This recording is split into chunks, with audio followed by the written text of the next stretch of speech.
Hello, good morning all. Thank you to all of you. You are joining us in this talk about the Spanish book market. This talk entitled The Spanish Book Markets and the COVID-19 Crisis. If we learn anything, my name is Lorenzo Herrero. I'm the editor-in-chief of publishnews.es, the media, or as we like to call it, the meeting point of the Spanish book sector. For me, and for us, it's a pleasure, the opportunity that the Frankfurt Book Fair gives us to chat and share with you to discuss the situation of our sector in Spain in the Spanish market. We will surely leave many topics to be discussed. Time is short, but I invite you to subscribe free of charge to publishnews.es and receive our daily newsletter. First of all, I will introduce Luis Gaspar, director of Nielsen Books, who will give us an overview of the book market during the COVID crisis, and especially during the period of lockdown. Luis, how are you? Thank you, Lorenzo. I'm fine. Thank you very much. Thank you for the opportunity. And okay, let's start this presentation. I believe you're gonna change the slides, right? Okay. One question first. You are used to travel to fairs. How is to be at the Frankfurt Fair without being in Frankfurt? Well, weird times, we can tell. I mean, I'm by now, I think we are 6 months doing this quarantine. I have been doing that here in Madrid. Even though I think that you know, we're not in a strict quarantine as we were months ago. Um, but however, I really miss going to an event, talking to people, that face to face. I think that's very important. And Frankfurt is the best time for doing that. I can get to every country or most of the countries that we are interested in doing business. So, well, it's not perfect. It is what we have for today. That's fortunately we have this tool that we can still talk and have lots of content. Um, but it won't substitute the normal, the regular Frankfurt Book Fair. That's my opinion. So I miss two friends and well the time to spare experience, and let me try to be closer than Frankfurt. Prost. A beer, And now cheers, right? And like a I, pork knee. That would be very good right now. But anyways, let's go without that. Sorry. Thank you, Lorenzo. So it's going to be a brief presentation about the impacts of COVID across, many territories that we measure with our tool Bookscan. So you can move to the next slide. Okay, so Lorenzo, what we have here is the unit sales in the last 33 weeks, and then we have 5 countries here because these 5 countries, they represent different types of quarantine. One thing that we know is that it happened differently. It didn't happen at the same time. So it started in China, and then we had Italy and Spain as the main focus in Europe. Then it spread across other countries in Europe, and then it got to America and South America. So and Oceania eventually. So it didn't happen at the same time. It wasn't the same, and here we're gonna show and explain some of them in with more details. We can move to the next one. We're gonna start, by comparing countries that had this full lockdown, very strict lockdown. Stores were closed. Only supermarkets or pharmacies that were open. Only, the very basic, the most important type of product or service was allowed to be open. So we can see the drop here in Italy and in Spain. It was a huge drop, like 80%. of sales. In 1 or 2 weeks, we had this decrease. Uh, it happened mainly, again, because we told about the strict rules for this quarantine, and because these two countries here, they are very dependent on brick and mortar independent shops. So around 50% of their markets uh, are are sold in the indie shops, the shops that um, normally don't have an online, like an e-commerce, just very few of them. And I think we do have a very good and important discussion here with the future of indies, uh, how to behave, how to avoid this drop.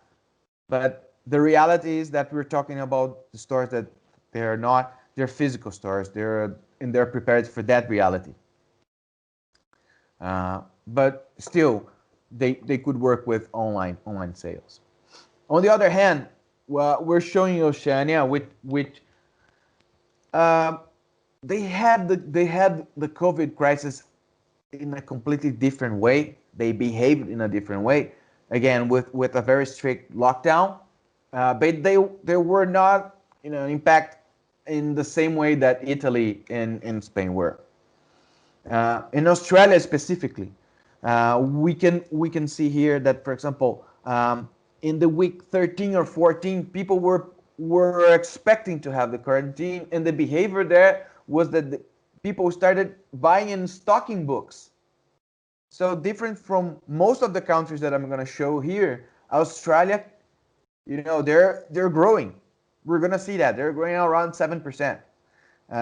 And besides that, another interesting thing that happened in Australia is that they had, they released big titles, which is completely different from what we see in other countries that are holding, to launch their books, their big launch, their big titles on Christmas. We can move to the next one. Here we start showing countries that have a partial lockdown. The example here are the Latin American countries like Brazil and Mexico. Um, they never had a strict lockdown that lasted for long. So stores were closed, but not all the stores were closed. Not like it was in Spain or Italy, for example. And the context here for Brazil, for example, is that this is a crisis on top of another crisis. Brazil was suffering already because of, there is a retail crisis. So big retail chains that are suffering, and it is impacting uh, pretty much all the publishing houses in Brazil. So on top of that, they have to they had to work with this COVID crisis. So you can see that the drop was 60%, and the recovery is slow. And then we can move to the next slide.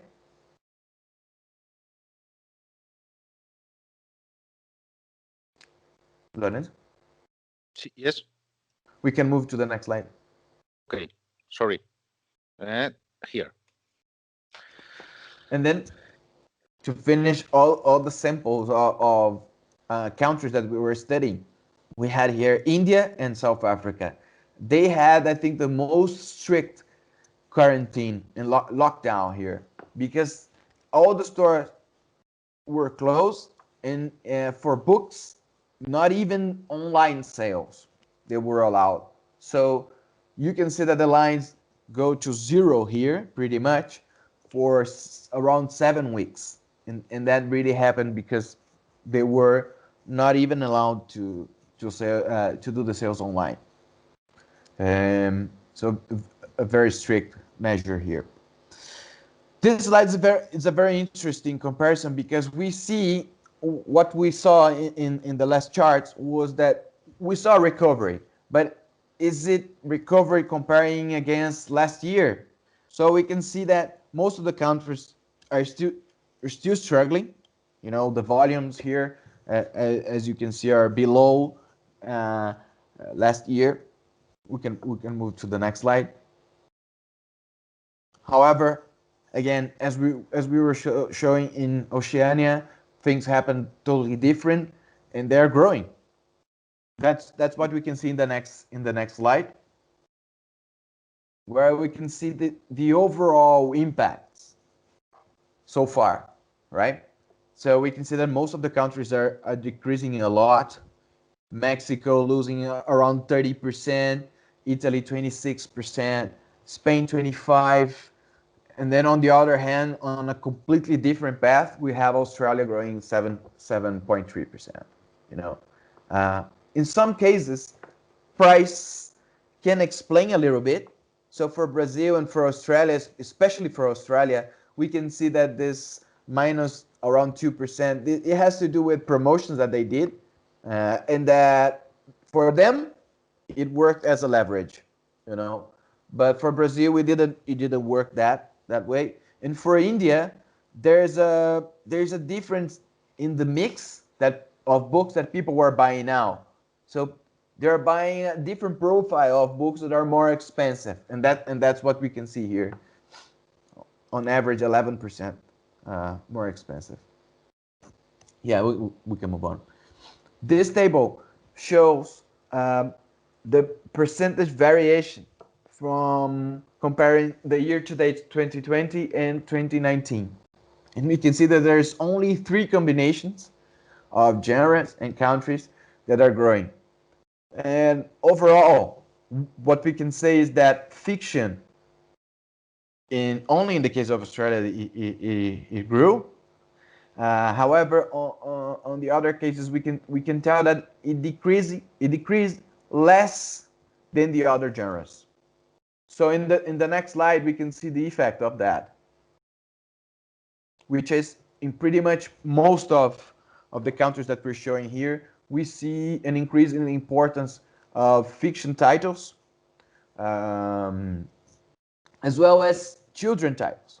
And it makes in case of children, it makes totally sense, since um, uh, children were, most of them, for the last month, they were not on schools, or they were, most of the time at home. So we have here activity books, coloring books, for children.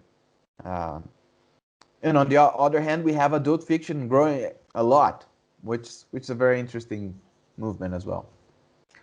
We can move on. And so the takeaways that we should have is, it worked differently because it happened in different times. Government and markets also reacted different. Mhm. So that's a very important concept to take here. Um, there is a global volume. So as a consequence of this lockdown, there is a global volume shift from physical stores to online. So you have lots of indie shops being impacted because of that. In terms of format, we see that ebooks and audiobooks were in some cases, like India or South Africa, that we were saying, that not even online sales for physical books were allowed. The option there was ebooks and audiobooks. We can see, as I was telling just before this slide, that children activity in coloring educational books grew a lot, as well as adult fiction. And I think the other important message is that in some cases, to leverage recovery, like or in the case of Australia, they bet on promotional levels and launching big titles. Some of them, not waiting until Christmas. So I think that these are the important messages that we should take from this slide, this presentation.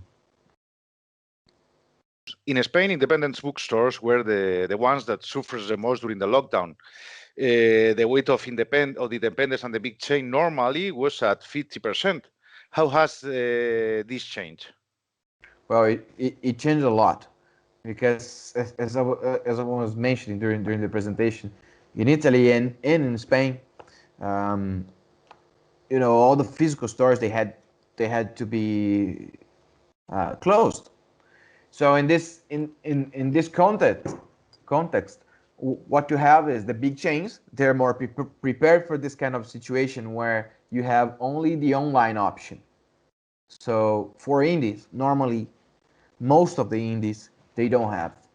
They were not prepared for for this case. So right now, what we saw, after we stopped with the most strict rules. Of course, the recovery, most of the recovery comes from the indies, but right now they still don't have the same importance as they had, because our feeling is that people still feel that there's a crisis. I think they're afraid going to some of the indie stores that are very small. Sometimes there are underground stores. Um, the other thing is some of the stores didn't reopen. So you have a different context here. That is that in the end there's a mix of things that is going on with the indies that is making the pace of the recovery a little bit more slowly. When one talks about Nielsen, always thinks of the bestseller list. It's impossible don't think about it. Today we are not going to lose the opportunity, and so on a global level we can talk about bestsellers in this time. Well, that it's very interesting because there is bestsellers, but they are distributed to each country. Each country has your own, and very different from what we were expecting. If we analyze the top 30, top 40 um, um, bestseller books, and just focusing our analysis in let's say Latin countries, so Spain, Mexico, Brazil, we didn't find as many coincidences in the title as we were expecting. We were expecting, talking about fiction, that we were going to find very similar titles, and to be honest, we didn't find. Uh, I can tell you one example, which is the 1984, the George Orwell book. That was the coincidence that we found between Brazil and Mexico. If we compare Mexico and Spain, the two Spanish-speaking countries, we couldn't find coincidences. And there's a particularity in Spain that, I think from the top 10 or top 20, uh, 19 of the titles are from local writers, local authors, which is different from Mexico, because the literature they have, uh, Gabriel Garcia Marquez from Colombia, so they have it's a different one. They have their own, but they also have authors from different countries in Latin America, and we didn't find coincidence between Spain and Mexico.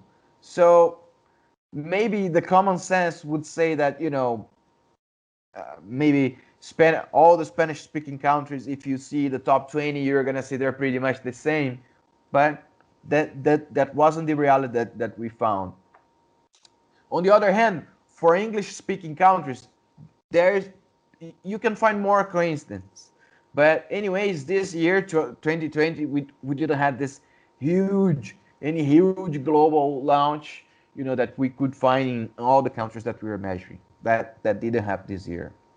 So yes, of course you can talk about bestsellers, but maybe this year it's completely different to each country. Speaking about titles or bestsellers, the publications have been very restrained during this crisis. Probably the big launches will reach the bookstores at Christmas. Can this leave the market, or it's impossible for us to absorb all these launches? Well, that's a good question that I don't have an exactly answer. One thing that we can expect is that I think most of the publishing houses, they're expecting to launch their big titles that they were holding during this whole year on Christmas. So I think it's also expected that the consumer, the reader will have like a saturation of titles. So in countries like Spain, you can sort of divide a little bit between Christmas and Reyes, right? Yes. Um, However, other countries, it's not like that. I can tell, like Brazil, Mexico, the peak is Christmas, and that's it. That's the window of opportunity that you have. So I think it's gonna be a big struggle that we're gonna see on Christmas. That's pretty much I think what we expect, and a huge saturation. So, Luis, thank you for all, and see you. And now we start to the conversation with the other speakers from Argentina, Colombia, and Mexico. Thank you. My pleasure, Lorenzo, and have a good conversation, a good discussion with them. Bye bye. Bye. After this interesting presentation, we went on to talk to three women representing three Latin American countries and three different areas of the Spanish book sector. First of all, Trini Vergara, founder of Entre Editores, an organization dedicated to research, professional education, and industry events based in Buenos Aires and reaching the whole Spanish languages publishing industry. Trini was former president of the Cámara Argentina de Publicaciones between 2015 and 2017, and founder and former director since 1996 to 2018 80 of B&R Editoras, publishing house specialized in illustrated books in Mexico, Brazil, and Argentina. Also, we have with us Alessandra Pareja. She's sociologist with experience in education, freelance copy editor that collaborated in academic translations. She, since 2016, has been the main manager of Angosta Editores alongside Colombian writer Héctor Abad, its founder. And the last but not the least, Claudia Bautista, independent bookseller. Claudia is co-founder of Hyperion Bookstore, a referential cultural place in Jalapa, Mexico. In 2018, she started one of the most creative and refreshing initiatives in the Mexican publishing industry, the Mexican Network of Independent Bookstores. Trini, how are you? Very well, thank you. First of all, how do you feel about being at the Frankfurt Book Fair without being in Frankfurt? Well, it's something absolutely new and strange. In fact, what is the most different experience is that so far, not only we saw each other, we traveled, we were in Frankfurt, we could eat, sausages, sauerkraut, all that. Not only we don't have that, but we have a more extended period of meetings. The people like me that go to Frankfurt to have meetings with publishers and agents used to have those 3-4 days packed with meetings, one after the other one. And now, as they have been scheduled online, of course, we don't have to spend a whole day with those meetings. But that, I don't know what is better, because now we have like 20 days or 15 days with meetings. And this more extended time has pros and cons. We'll see. I don't know. We have to adapt. I mean, reading and selecting books is something we don't need to be in Frankfurt to do that. We don't need to sign contracts in Frankfurt. And we're going to be able to see people. So we'll see. We'll see. It will be a very interesting experience. I am not so only interested in this Frankfurt, but in next Frankfurt. After this Frankfurt, what is going to happen to Frankfurt 2021? That is a good question. We cannot answer it, but I think that may change some things also. Trini, today in this meeting we have representatives from different areas of the book sector, a bookseller, consultants, an Yes. editor, a journalist. We are used to meet at fairs, and the experience now with digital fairs is being good. Are we realizing that there are fairs that are dispensable, travels dispensable? Yes, especially professional fairs. That's why I say I am very doubtful of the future of professional fairs, not people's fairs. Like in Madrid, the Feria del Retiro, in Buenos Aires, our long and crowded Buenos Aires Book Fair, in even the Guadalajara Book Fair, the part that belonged to the people, because that's a local event, a very important event, like going to a football game, like going to, you know, a festival, any festival, that a rock festival. Those events, we're all waiting for them to come back, and they will come back, I'm sure. I'm sure. But congresses, professional book fairs, or conventions, I think those are in revision. I am not sure in what kind, I mean, what is going to happen, but I think that for many, many of us, to save the trip, wow, it's a big saving. For, I mean, in Europe, for instance, you take your little car and you go from Spain to Germany and you take a vacation. You can do that. I mean, Yeah, I can, but if you want, it's you hard. can. Yeah, of course. But you can take it as a, you know, a nice trip and out of the office with friends, right? And that is it. If you have to cross the ocean from anywhere else, America, Asia, Africa, wherever, you have to pay a lot. At least the minimum to stay in Frankfurt, one person, minimum, to go to a very mid hotel, is $5,000. $5,000 are two, let's say, royalty advances. You'd rather pay two royalty advances instead of paying for being in Frankfurt. This is something very important. And for mid-size and small publishers, no way. It's much better to stay at home, save that money, and meet your friends. I don't know, because there is a value in seeing each other. Yes, I don't deny that. But I don't know in the balance what will come out. For that's why my biggest question is about Frankfurt or London. It's nearer. London 21. London, Bologna, the biggest international meetings, fairs. What's going to happen? Yeah. It's hard to say this at the Frankfurt Book Fair. Yeah, Yeah, we don't have an answer. yeah. But it's true that the digitalization of the fairs is giving small publishers access to the discussion, learning forums, business rounds. It's important too.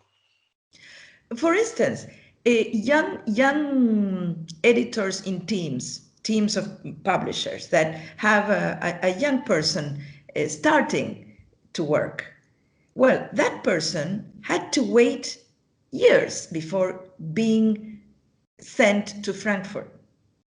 To Frankfurt, where the owners, the directors, that's it. I was always in another position. I always brought the young people to Frankfurt, paying for all of that because I understood the value of the international connections very, very quickly in your career. Well, now it's free. So you can have a Zoom with one-on-one, I mean the agent and you, or you can invite to the same meeting one or two younger editors to share the meeting and save 10 years of their careers. Isn't that something? That's incredible. To allow your team to connect personally and to understand how these meetings go on, and and work internationally as if you were in Frankfurt, because you are in Frankfurt. You are in the Frankfurt Book Fair, staying at home. Now I have the pleasure to introduce Alexandra Pareja, Colombian independent editor in Angosta. It's your first fair in Frankfurt. You have seen advantages in the virtual book fairs? Yes, it's our first time in Frankfurt, and probably if it wasn't because of the pandemic, it wouldn't be like that. Because for us, being a small publishing house in Colombia, it's very expensive to get to Frankfurt. So thank you for the opportunity. And yes, I see a lot of advantages because this one is a very good example. You can see things, and you can have you can pursue things that you weren't able if it wasn't because of the crisis. So I see a lot of things, interesting seminars, and I have had like opportunities to see translation, editing, and many other topics in conferences this way. So I think, yes, it's an advantage. We are talking about the publishing market in Spain, in Spanish, in Spain, no, in Spain, it's my time. How has the COVID-19 affected the Colombian publishing industry, especially the small publishers like you? Well, Colombia, being a small, being an entrepreneur in Colombia is very difficult in any field, but especially the cultural one. So, and for us, that we're really small, it's only 2 people. I work with my co-worker, and that's it. It's been very difficult, but my story is a little different because I used to have an office, but 2 years ago, because of other reasons, mobility and stuff, we decided to go home and to work from home. So for us, the crisis, it didn't took us like by surprise because we work from home. We're a very small structure, and we think that less is more. So I have had problems, of course, but I have the support of other things like this. For example, I don't have to think about the expenses of an office or to have my books in a certain way or place. I have them at home, so I work from here, and it's easier. But yeah, the crisis has been very difficult. The COVID-19's consequences are being terrible for the publishing industry. How has these consequences affected to the Argentinian publishing industry? Well, yes, it's absolutely true. We have difficulties due to the pandemic and the quarantine that should be named otherwise because it's much longer than 40 days. And well, the first of all that was that at the beginning, it has been different depending on the stage of the problem. At the beginning, it was a complete paralysis, and all the books that, as in many countries, that were supposed to go to the market stayed in the warehouses. So that was a first immediate effect. Bookstores closed, publishers with the books in the bookstores, people at home, everything paralyzed.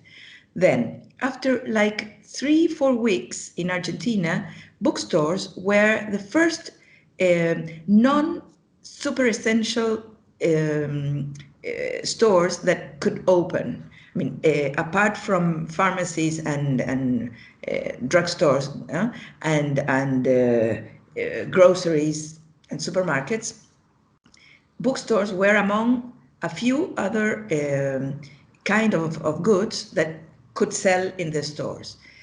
So that was a very good sign. Of course, with a very strict protocol, like in a small store, like one person at a time, one customer or 2 at a time. It depends on the square meters, and all with masks. Well, in Argentina, the quarantine has been very strict, one of the most rigid in the world, and people have complied immediately. Still, so far, we wear masks all the time in the street. And well, so the first effect was a steep fall in sales, in book sales.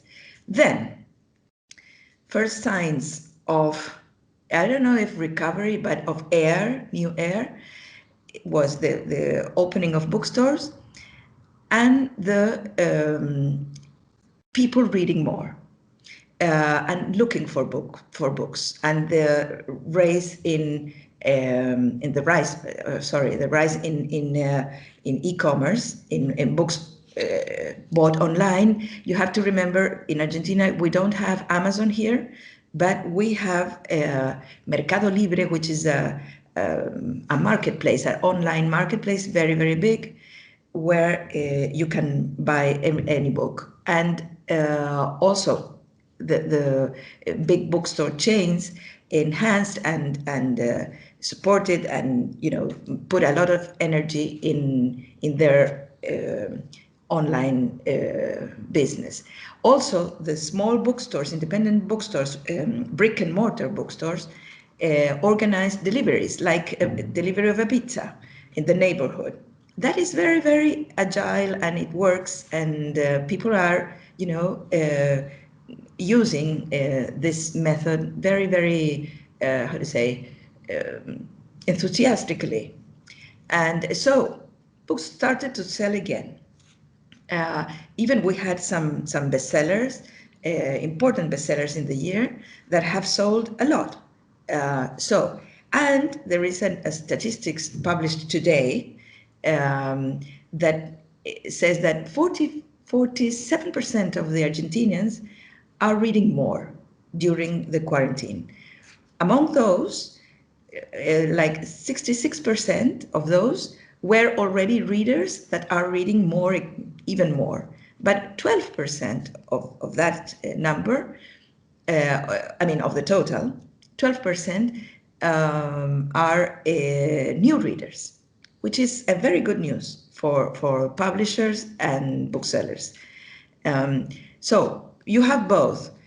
Then the drop in sales has been very big. People are telling not more than 50% of what was the last year are going to be the sales this year, not more, and in many cases even less.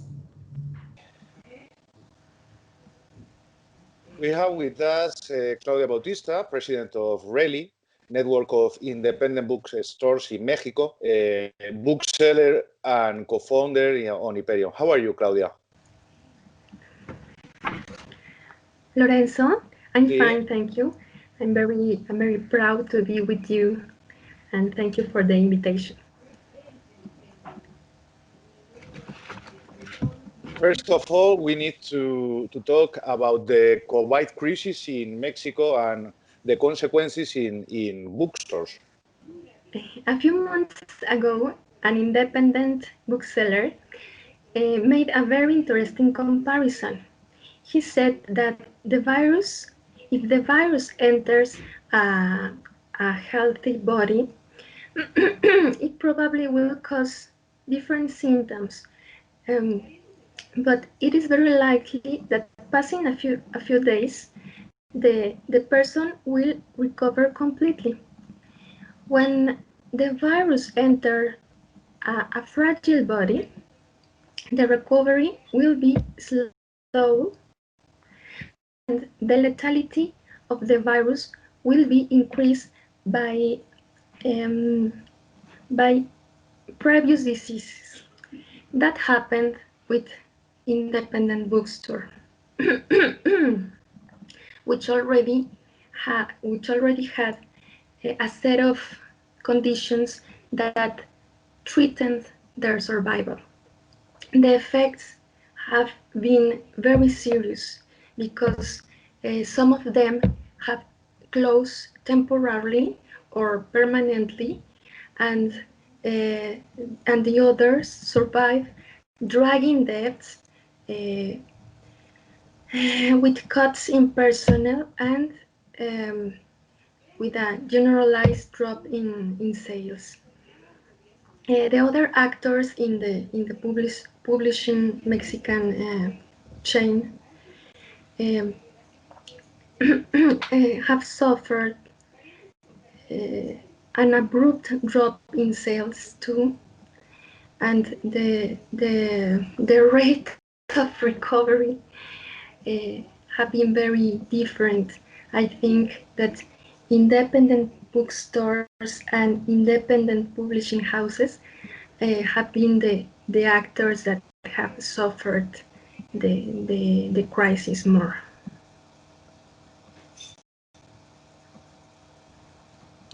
It's important for us to know what the position of the Mexican government has been to help the publishing sector during this crisis. Well,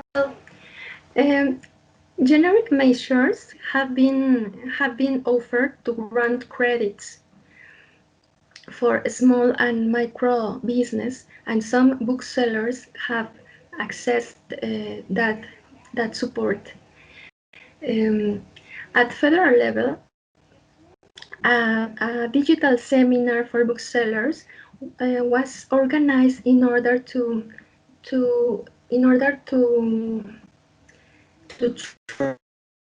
train sellers in accountability, taxes, marketing issues.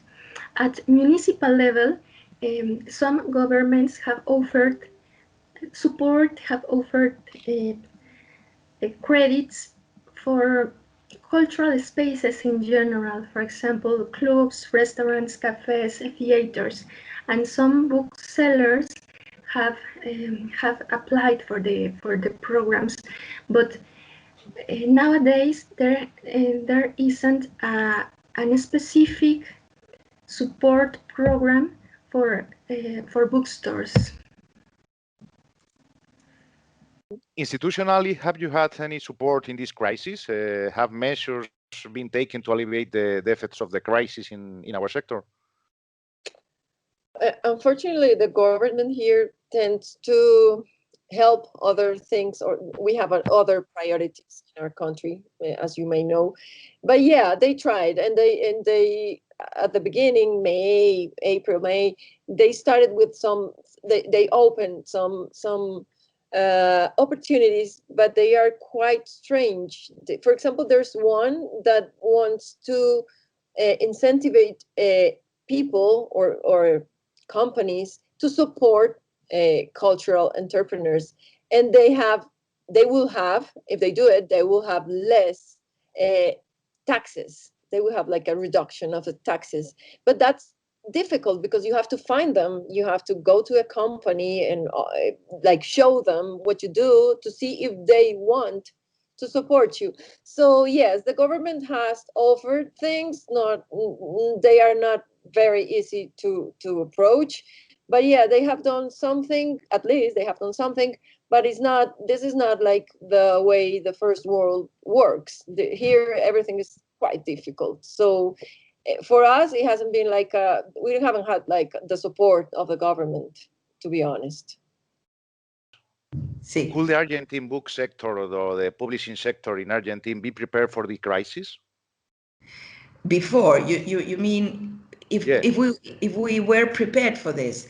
No, not at all, not at all. The first coup in all the system was the cancellation of the Buenos Aires Book Fair. The Buenos Aires Book Fair attracts 1 million visitors every year. It's huge. It's a very big bookstore during almost a month. It's like 20 days for the general public, and before it opens to the public, you have like 3-4 days of professional visitors.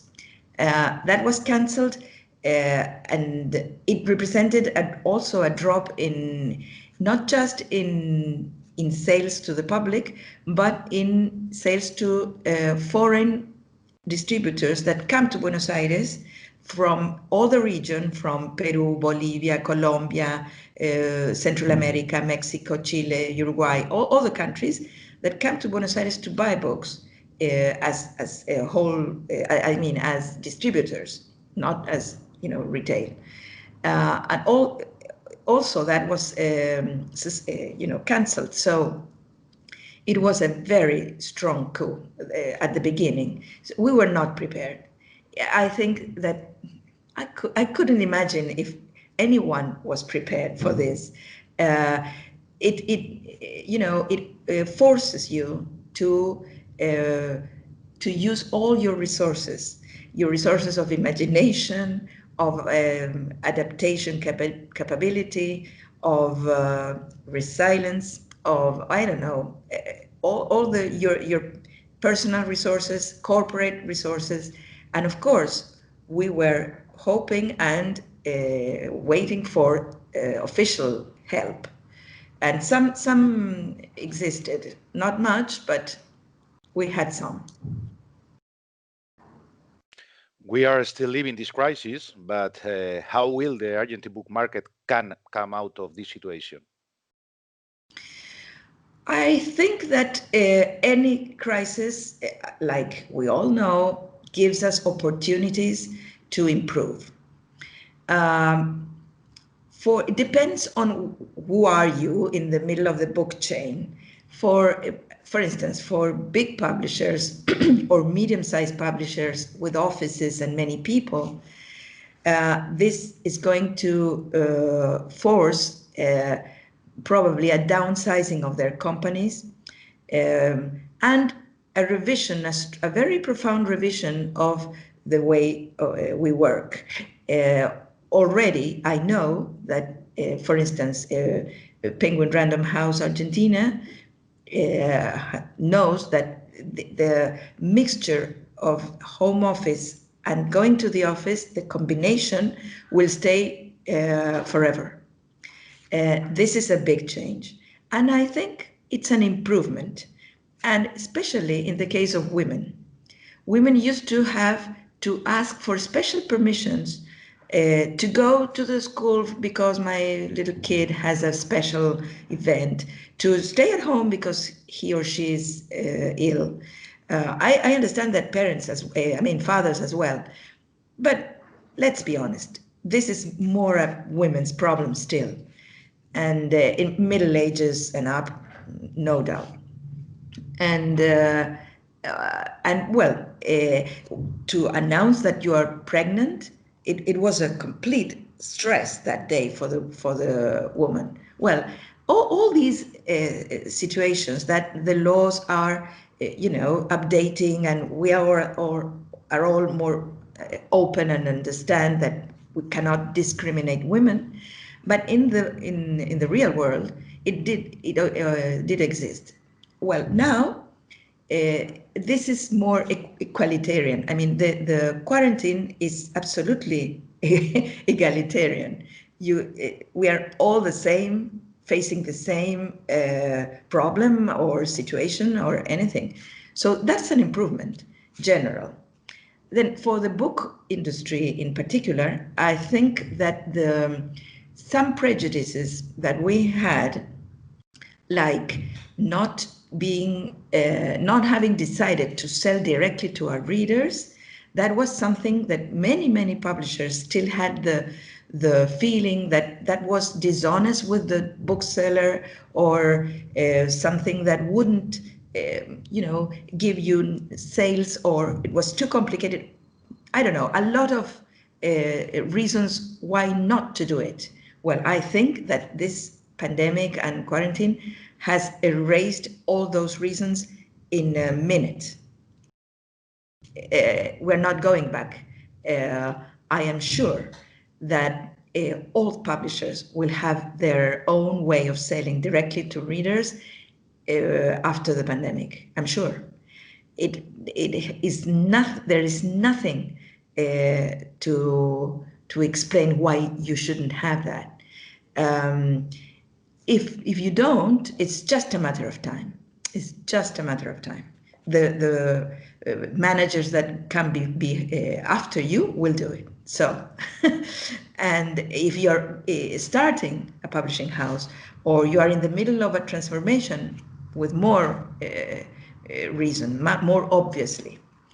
And this is going to change things, I think, for the better, because readers will have their voice heard, not just the promotion, because publishers have always been communicating in one direction, from the publishing house to the readers. I have published this fantastic book. Please read it. It is great for this. The new world that has already started, but this situation gives it a new momentum. Is the two-way dialogue with the readers, right? And more honest. When you speak with the readers, you start listening, and you have to admit when they criticize you. All those situations, we only lived those, and not much, in a book fair. We had this possibility of talking with readers directly, but that was very symbolic, and no one paid really much attention to that. Now it's different. I think that is for the better. So can we say that we are living the end of an era in the book industry? Maybe. Yes, absolutely. Absolutely. Technology was making this revolution already. I think that the biggest revolution is this dialogue, more than the formats, more, and the other, well, the way we buy things, but that doesn't belong to the book industry. That is to any sort of the way of the retail. We do it online. That is not specific of the book industry. What is specific is that since the beginning of the when the book industry started or was born, like in the 17th century, more or less, we have a lot of history to help us understand that, but and fantastic books that explain that process. I think that until the possibility of the social media and social networks and this dialogue we can have back and forth with the readers, all the book publishing consisted in the publisher deciding to publish and then sending, like over a bridge, to the readers that were on the other side of the bridge, and crossing your fingers that your decision was correct, or was at least, hopefully they will like it. Hopefully my print run is correct. My price is correct. Hopefully my cover will be of interest. I mean, the theme, the author, everything. And my marketing campaign, I think it's good. Everything was done in one direction. That has changed forever. I mean, it was changing, and this situation only accelerates it, and we're not going back. And that, excuse me, I have a small theory here, just very, very short. I think that we will see more clearly how the publishers can be classified in two types of publisher. The artistic publisher that expresses their work of art through their catalog, literary publishers, that they decide the catalog only by other criteria, not what the people like necessarily. Those are like artists. They express by their work freely.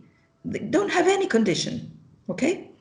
And the service publishers that are serving the readers, like in the food industry.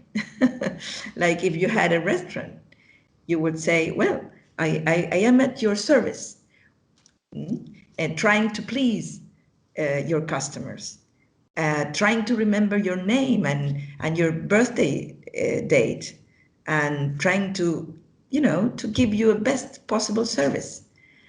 That maybe bookstores did it because retail is a service, but publishers, I don't know if they were so many tools to do that. Now we have those tools, so we have to decide what kind of publisher we're going to be.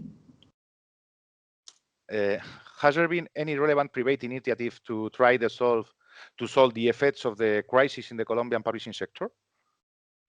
In our case, I would say no, because our publishing house is an association with friends and family. So we have a very small capital to work, but we don't have any other private initiative in this moment. No, we're trying to survive with the money we had from before and from the sales that we're having despite of the crisis. But no private. Beyond the government, what measures have been adopted to mitigate this crisis? Well, worldwide independent booksellers have shown their creativity trying to stay close to their community. Presentations, talks, workshops, literary counseling through social media. Some have reinforced or implemented websites. Others have explored social media like Facebook, WhatsApp, in order to close the sales. The majority of bookstores have offer home delivery service, and for Relly, it has been very important the alliance with a chain bookstore, El Sótano, which we have built a community ebook, a community platform in which reader can choose the bookstore they want to support. This is a pioneering initiative in Latin America, and for us it is very, very important because the vast majority of independent bookstores haven't an online platform. And another central alliance is with independent publishers, because we have seen that we and them have are very close. We share the same problems, and we share also a vision of what could be in the future if we arrive to work together. Okay, we are already checking some chains. The sale online of books, the direct relation author-reader that we check in the informe Mujeres que leen, published by you, by Entre Editores, the growing of audiobooks. These changes are being now for the crisis, or they arrive to stay here? Stay. Yes, they are here to stay. Yeah, I think that the digital formats have been a fantastic, a possibility during the quarantine. They have replaced the impossibility to go to a bookstore and buy a physical book. Okay, so many people also that had never tasted or never experienced downloading an ebook or an audiobook have tried, and many have found the experience nice and pleasurable, and they want to repeat it, and they understand it's less expensive. So this is a change that is going to stay. The amount of the percentage of the total sales in which point it will stay will depend not so much on the readers, but on the supply side, on how many publishers have understood that they have to have all their books in digital formats. I think that regarding ebooks, we are almost there. It's not just to have them all in digital formats, it's to publish simultaneously in digital, which is also has been something that publishers didn't like at the beginning. Well, during the quarantine, in many cases, publishers had to start by the digital format. For instance, Siglo XXI, a publisher in Argentina dedicated to non-fiction like social sciences, political philosophy, and some others. In order not to paralyze completely their operation, they decided immediately to go out with the ebook version of all their books. So they didn't stop their new books launchings, but they did it in ebook, and they were very gladly surprised because they started selling. Not much, not as much, not replacing completely the figures, but this is a way that is only going to grow and improve for all of us. And also, the prices have to be the right prices. The timing have to be the right timings, and I think all the books have to be, in all the formats, and that is not again. This depends on publishers, not on readers. Readers will be there. Yes. There are some actors who will lose their importance in this newer scenario. Everything indicates that, in general, small bookstores have a darker future. In Spain, it's the independent bookstores that are suffering the most. Is the same happening in Argentina? What future awaits them? Okay. Yes, Argentina is one of the countries of the area of the Spanish with more bookstores per inhabitant, especially the city of Buenos Aires. Yes, our bookstores are suffering, and the smaller and independent will suffer more, especially for a financial problem. I mean, due to their financial, lack of strength. But other than that, I'm not sure that in this country that is a bookstore lovers, we are going to see like a vanishing of the bookstores, like it happened in the States, for instance, practically. I'm not so sure. And also because during this pandemic, for instance, in Buenos Aires, when the bookstores started to open, there was one restriction, and it says, in the big avenues, all the bookstores in big avenues stay closed. Only small neighborhood bookstores can open, okay? Because we have many small bookstores in small neighborhoods, in neighborhoods, not in commercial avenues. So that gave, for some time, an advantage to the small bookstores. This big bestseller that I was telling you about in Argentina, this political bestseller of this year called Aramburu by Maria O'Donnell, has sold 40,000 copies in the middle of the quarantine, mainly in the small bookstores, right? So this experience tells many things that, people like them. it's part of our culture.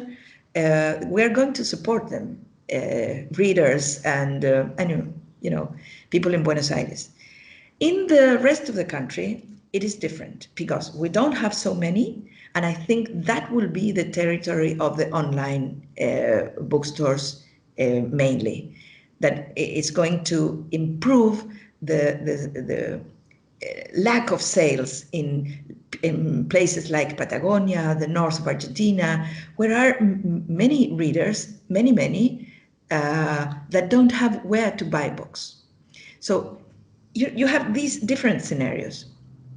I think that the independent bookstores, if they survive financially, which is the problem, and also let me say that the government has helped in some way the bookstores by they have how do you say, allowed them not to pay the city tax. It's called the ABL.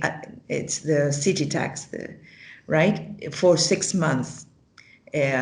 So I don't know. I think that, and also there are many bookstores that were in very bad conditions before.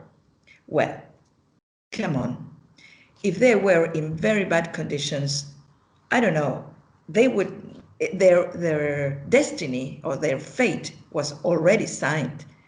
It was a matter of time. We don't have to be, I don't know, to engañarnos, no? We have to be honest and frank. So those small bookstores that were almost dying, almost about to close, of course, those are going to be to not to survive. They're going to die and to close, and I don't know. We have to think personally for that people. I am sorry, and they have to rebuild their lives. But for the complete sector, it's a little like a Darwinian selection of species. It seems cruel sometimes, but let's face it. But you have all these different situations. Trini talk about the change in habits. Publishers have started to sell directly to the reader. In many cases, supplying those bookstores that don't have online sales. Here we have a small publisher and an independent bookseller, but this is a double-edged sword. In your case, Claudia, do you think this habit is here to stay? How can it affect you? I hope not, because it's very dangerous. I think, yeah, and I understand the motivation of publishing houses to sell directly to reader, because they have they are facing a very difficult situation, but I think there's no the solution. This is not the solution. I think this could be an emergent response, but if we stay there, the entire publishing ecosystem could collapse, because bookstores are a key element, because bookstores build habitual readers. This is only possible with a contact, with a near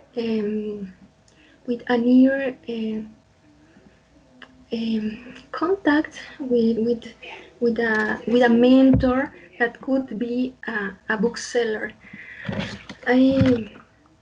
We have faced a lot of talks with independent publishers and big publishers, because here in Mexico there's a a clear tendency to sell directly, and we as booksellers are desolated, we are sad, we are worried about the fact that our mates, our um, in our publishers, our friends are are jumping the the bookstores, and they are offering great discounts directly to reader, and we are without any possibility of compete with them, and we don't want to make this. We want to be strong spaces. We want to be more spaces in which them could exhibit their material, because they are good publishing and we are good selling. And if we join, if we meet in a medium point, we could do great things. But if we only see our individual goals, the entire chain will collapse, and we are already suffering the the decision of direct selling. The quarantine in Colombia has been very long, and you, Angosta, have direct online sales. Have you feel more traffic to your online store without going through bookstores? Definitely. That has been one of the surprises we have had, because our online sales have improved in a very significant way. So it is not as the perfect time where we had the libraries and the e-commerce. Now it's only the e-commerce. Well, the libraries opened like a month ago, but it's only the e-commerce. It was for months, the e-commerce, and it was the people were buying lots of books. So in our case, well, lots of books for our size. So in our case, that was kind of a lifesaver, because we didn't have the libraries. We were not sending books and receiving the sales from the libraries, but at least we had the ones from our own website, and it was very, very important and significant at that time. And it's still like that. We have had months like May, for example, in Colombia, it's Mother's Day, and it was the best month for the e-commerce. So I hope it keeps the same and it remains like that. And now they open the libraries, and it's going to start reactioning, but it's going to take a little time, because in Colombia, it's in this moment is difficult. The situation was, we closed for a very long period of time, and now we open, but it's still hard. It's not that easy. Even so, the weight of the bookstores will continue to be key in your business. Yes, yes. Uh, I think for us it was easy because we had the e-commerce before the crisis, and we had everything like a very small one. Our website is not like the perfect one, but it's the one that we had before, and everything was organized, and we have all our books there. For some people that didn't have one, they had to run to organize a website for the crisis, and that would be, in our case, very difficult. At least we have planned from the beginning, not because we thought about the crisis, no, but just because we know that we have readers all over Colombia, and our main idea is to get to put our books in every corner of this country, if possible.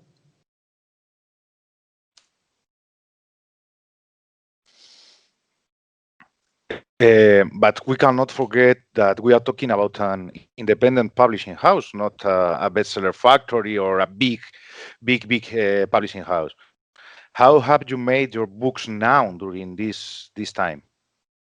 that's the worst part, because we were used to publish, let's say, 4 or 5 books a year, and that was like our idea, and we could do it that way.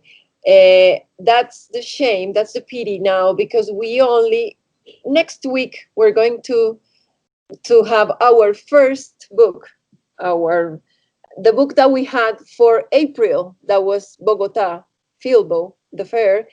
It was supposed to be the book for that fair, so we couldn't do it, and we're gonna do it in Medellin's fair, that is next week.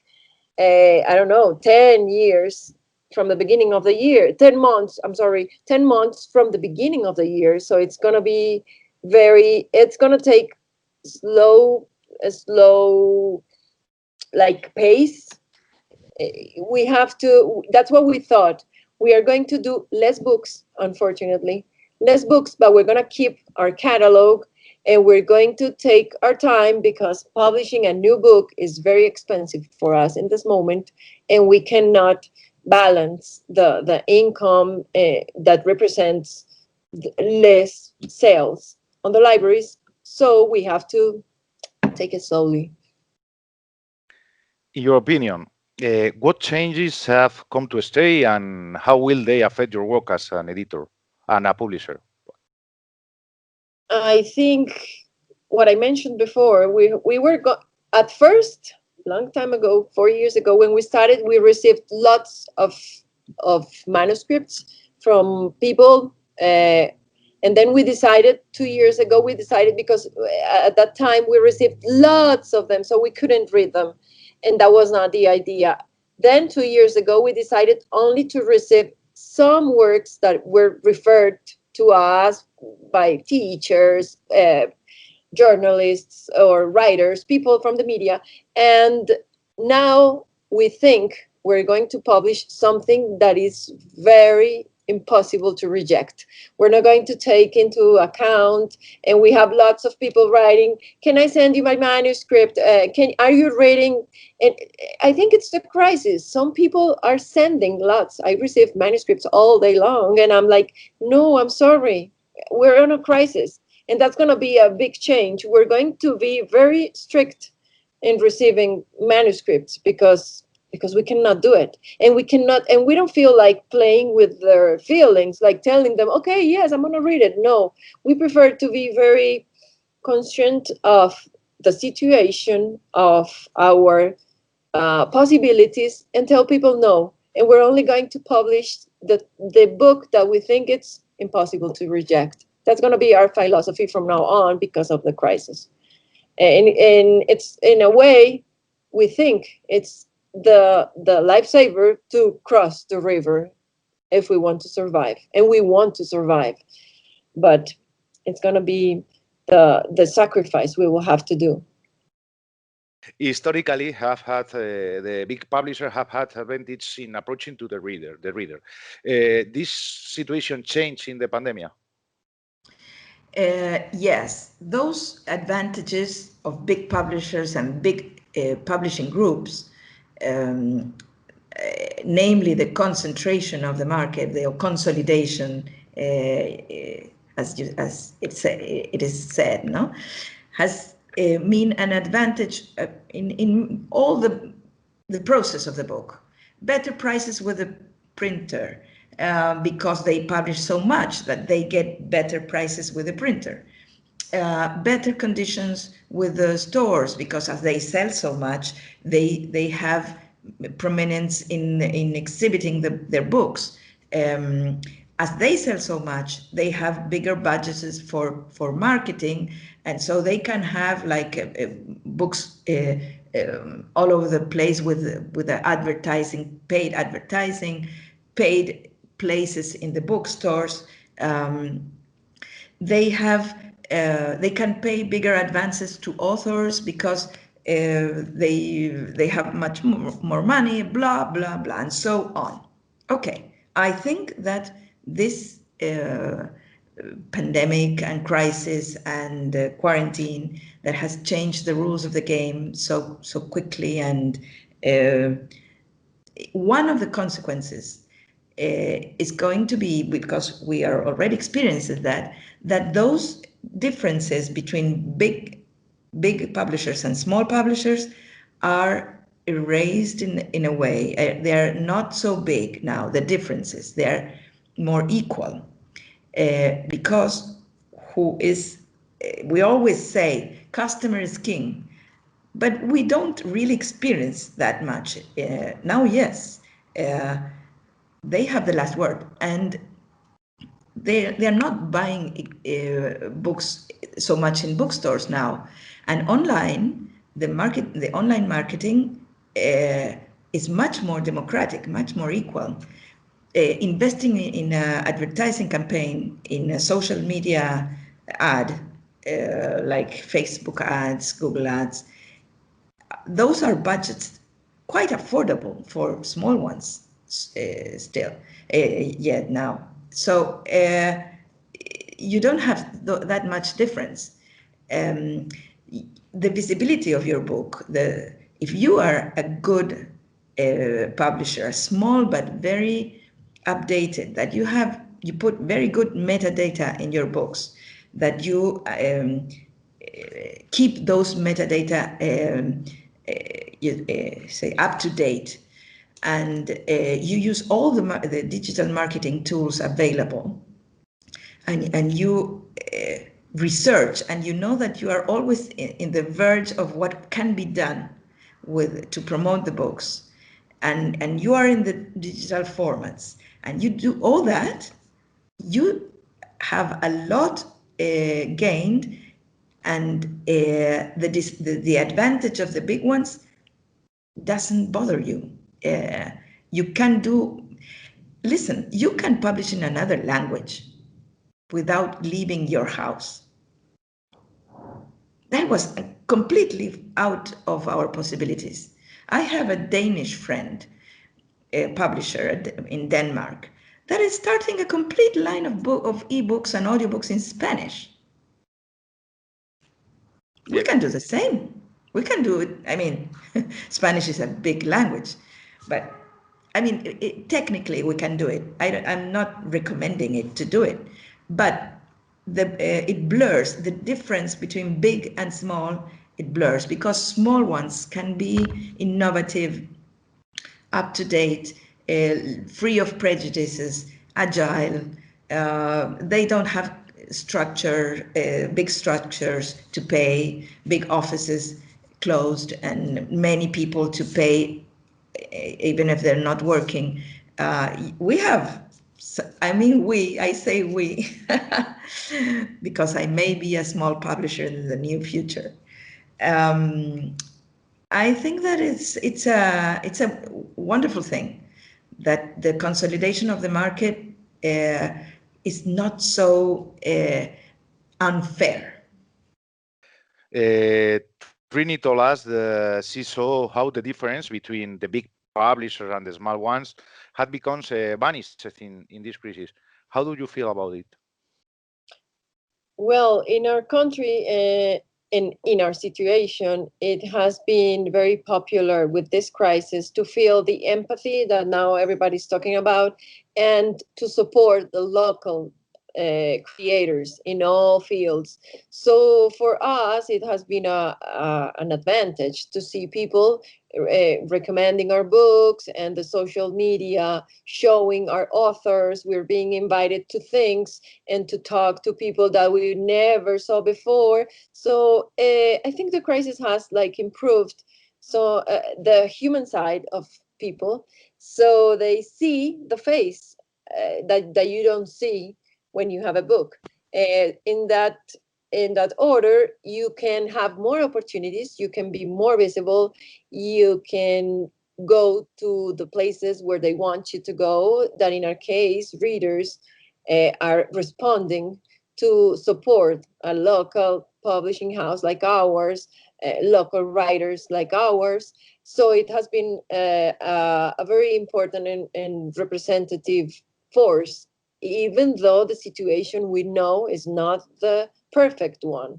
It wasn't before as well. But even in this hard time, people try to support their peers like to do like a chain of support. So we're feeling it that way. And the visibility of our books, at least in Colombia, it's more significant now. And finally, the key question in this talk, did we learn anything in this crisis? Sure, we have learned that we are not Iceland. We have learned that we can work and coexist in a better way. I think even if a lot of independent bookstores have closed, I think that we are aware that these small spaces are stronger than we thought. We are resilient. We are supported by the love, by the community, by our neighbors, and this is very important. Also, we have learned that a handshake, the real contact is very important. It's very important for a better society, and that we, as independent booksellers, are an important actor, a key actor in the construction of a better society. I think that we have learned also that we must enter in the technology world, because we have been very used to navigate in the traditional way, and this crisis faces with a reality, with a world that is beyond our vision, our past vision. And well, that's all. I think we can't coexist, we can't make alliances between big actors and small actors, and we must stop to destroy each other. We must stop to just focus on our little interest and look for a huge well-being.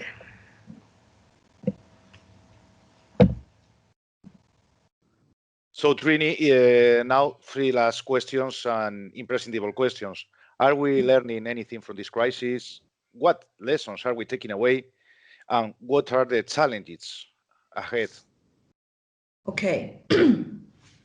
I think that the two questions of what if we are learning and what are those lessons are more or less, we can put it in the same because the one is complements the other. So yes, I think that, I mean, this goes to the philosophy of life. I'm sorry, I will answer from that point of view, because I think that any crisis is a learning opportunity. And more than that, life has to be a permanent learning opportunity. That is, in my view, the way we live better. Simple as that. So if this crisis has taught us something, the lessons are that if we had some resistance to technology, we don't have to have it anymore. We all can learn very easily. I am speaking to the middle-aged people now, like me.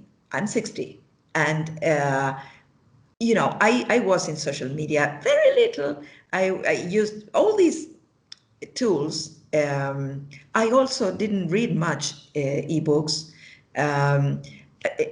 We are now in another position, but it's a mental new openness. Many people of the Middle Ages think this is not for me. I am too clumsy for this. I don't understand how this works.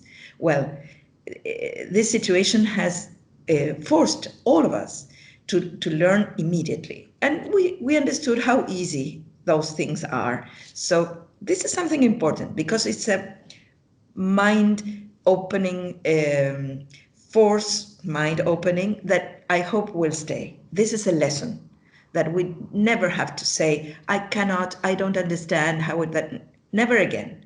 Any new technological tool, we will be able to embrace it and use it.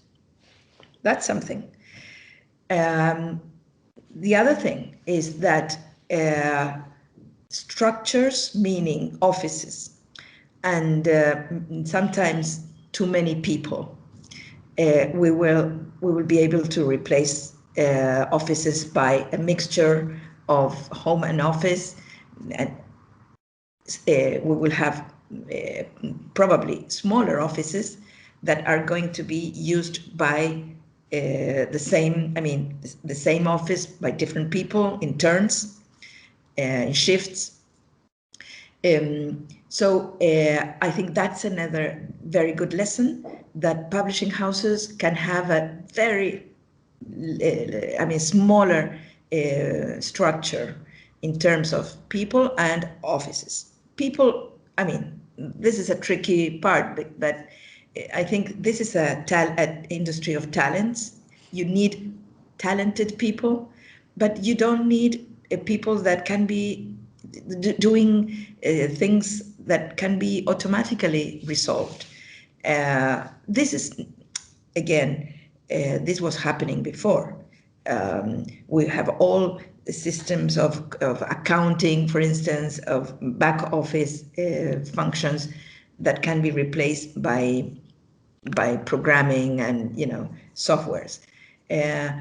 If we still had some of that in our minds, like this is not going to stay, and all the lessons of downsizing are good lessons in the end. They are costly, sometimes they are cruel, but we are going to be in another world then. That's another lesson, I think. And I don't know. I think that I am glad that all the savings for the planet are. I hope we're going to travel less, spend less time in the traffic. I don't know. Those are lessons. And I think that we are going to learn from them. And I hope we're going to stay, in those cases, doing what we're doing now. And you wanted me to tell you about the future. What is waiting for us ahead in general? Very difficult, very difficult. Ask me this again in a year, because the industry will have a lower level of sales in the Spanish area. I know that in many cases in the English area of publishing, in the States and the UK and some others, it's fantastic. They haven't lost book sales. In other cases, they have even improved. In the year will end with more sales, with a bigger revenue than the year before. That is happens in some companies in the States. One of them, the big group, Penguin Random House, they are publicly announcing that this is a year that it's going to be better for them than last year. I think that that is another lesson for us in the Spanish area, because how could they do that? How could they?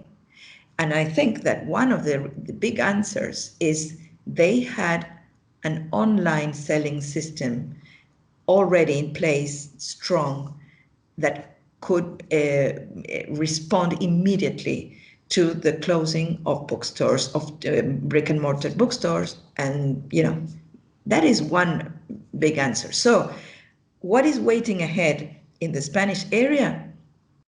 A big effort of all of us to improve our online sales. Being that your own store in your own website, or putting your books in any online store you have, and not just putting them, but marketing through that, understanding that that is the way we need to be improved and enhanced, and it's going to prepare us for a new pandemic. For instance, for a new pandemic, if we had, and I'm not saying please Amazon come to Argentina. I'm not saying that, because no, I would be crazy, but not so crazy. I would, summon the devils. Yeah. But let's face it, it was a solution for this. So maybe not the way that Amazon behaves regarding, the monopoly, and the way they keep data, and many other things that they are very, complicated as a player, of course. But the media they use, I mean, the serving as retail, as online retails, so good, so efficient, so quick, so easy, so inexpensive. That's a solution for readers, and we need that. So I don't know the name. It would be not Amazon, but I don't know, name another river. Orinoco. Orinoco.com. Orinoco.com. Orinoco.com is cool. But it's true that the question is complex. Perhaps the question should be, when will the future be? Ha. No, it's a joke, but we are speaking about the new era, the new scenario, the time after pandemia. But we are still in pandemic. Well, it's not going to be Mars. I mean, we are in planet Earth. It's all going to be the same. Save these things.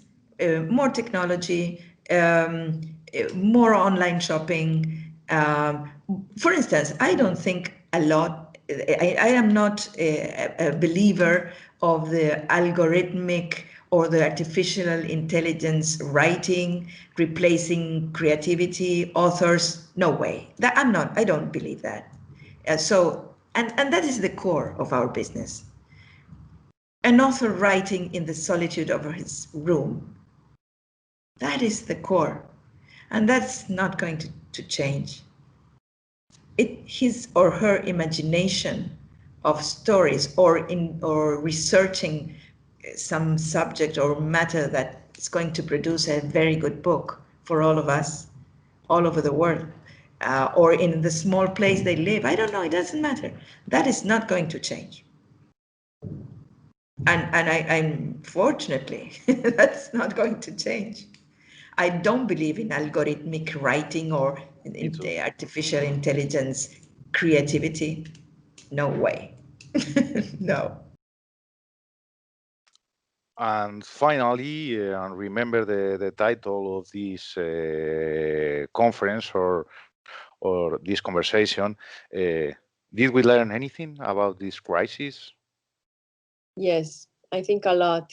I think it's funny because I think we in Angosta, we have learned it before the crisis. We thought it was better to be small. And now, after the crisis, we feel that we were right. Less is more. We don't need a big office. We don't need a lot of people to work with. We just need to have a solid structure, even if it's a small one like ours. Well, it's better, because if there's a crisis like this one, gets you prepared, a little prepared, and you don't have to think about lots of things. For example, some editors and some publishers have big structures like libraries and spaces and big offices, and that in our case it's a learning after the crisis, not for us but for many people. But for us, it shows that we were right in terms of doing, we do, two people do everything that happens with our publishing house. It's a lot of work for just two people from home, but we do it, so it's possible. So that's the big challenge for us and for many people that is suffering this. We have to do it ourselves, like with the household and the children and stuff. You have to do it yourself, and you have to do it the way you can do it in a small structure. We don't want to be a big publishing house. We don't have the dream, like the big dream. We don't want to be something that we're not. No, we're very aware of our size and of the joy that this work means to us. Well, it's the time to close this conversation. Thank you for all. Thank you for your time. Thank you for all. Thank you. No, Lorenzo, thank you for the opportunity. It was very nice to meet you. And if there's anything else I can do or I can tell you about it, it would be my pleasure. Thank you. Well, thank you very much to our speakers. That's all. I hope the bad conditions, because because we are working at home, have only diminished the technical quality of this recording and not its content. I'm sure you have been noticed too that there are several cuts in the recording. Well, these are the new times, and this humble journalist has also been affected by the pandemic, working at home, and I want to spare you the extra intervention of my 3-year-old daughters. Yeah, her twins. And finally, wishing you enjoy the fair. And I need to remind you that if you want to know first hand everything that happens in the Spanish book sector, you can and you should subscribe to publishnews.es. Thank you very much for joining us and have a good day.